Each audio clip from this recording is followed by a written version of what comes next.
Still back there on 21st of May, even though I'm talking to you now on the 23rd.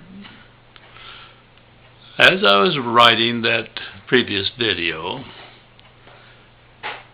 Obama finished, and the first thing I know, I am aware that I'm listening to ex-Vice President Cheyney.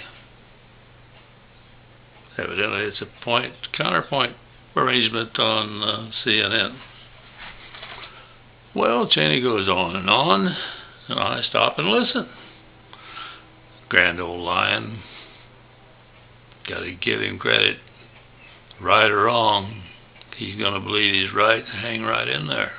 He did a good job of presenting his arguments. The arguments defending what he and President Bush and Mr. Rumsfeld, to me, the terrible three, what they did. Well, he went over and over the points about the way the prisoners were treated, about the torture and so on. And seemed to me like same old song, same first verse, same middle verses, same concluding verses. We did what had to be done. And whatever we did was not out of line, because look at what we were dealing with. Well, I find that a little bit interesting. He seemed to be saying that these people down at Guantanamo, or however you say that word, in Cuba, are the terrorists. They deserve anything that we do to them to protect our country.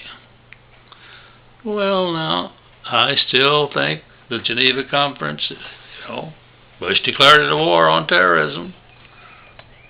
I said at the time, it's like taking on, we're going to do away with all sin. Good book says we're all sinners. That includes me and you and the President of the United States now and then. Where nobody is perfect. No, we all fall short of the glory of God. But anyway, the real point I want to make about not following the Geneva Conference, not using waterboarding and other forms of torture, not farming out people under our care as prisoners to other nations that can treat them worse than would ever be allowed in our country. Gross, gross, gross. That the President of the United States, the Vice President of the United States, and the head of our military operations would sink to such a level. But here's the distinction I make. When I took the oath to serve our country, what did I promise? That I will follow all orders. It didn't say I will judge all orders. Now, we've had some of that get into it during the time that followed my military service, that you were to decide, you, the little soldier, were to decide if the orders you received were legal orders. What a cop-out in the hierarchy of power. Because the truth is exactly the opposite. You are duty sworn to follow the orders given you. Do you think that the common people that we have now, we might have a few of the real leaders down there in Cuba. I'm not saying we don't, but it'd be surprising to me if we did. All of the real leaders in all movements, they know how to cover their behinds. It's like Mr. Obama's pledge now that he will go after the mastermind. The one that Mr. Bush said we're going to get him dead or alive. Well, lots of luck, Mr. President. Leaders that are smart enough to be leaders are smart enough to protect themselves pretty well, even if we did find Saddam in a hole in the ground.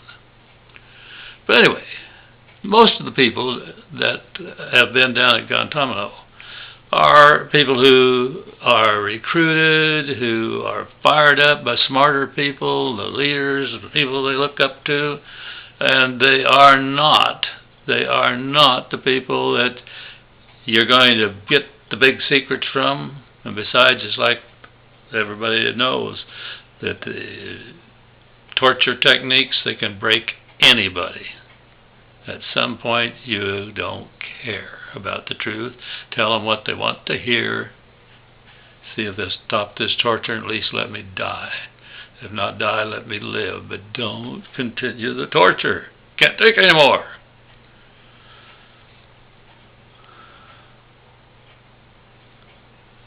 How reasonable I thought Obama's talk was about how to deal legally with the mess he inherited with all these prisoners and with this torture issue and so on. And I listened and listened to Mr. Cheyney, the ex-Vice President Cheyney. Did a good job of pursuing what he thought was the proper defense of what he and the President and other leaders had done. But it doesn't hold water, I think, with me, not at all. And I don't think it's going to hold much water with the American people.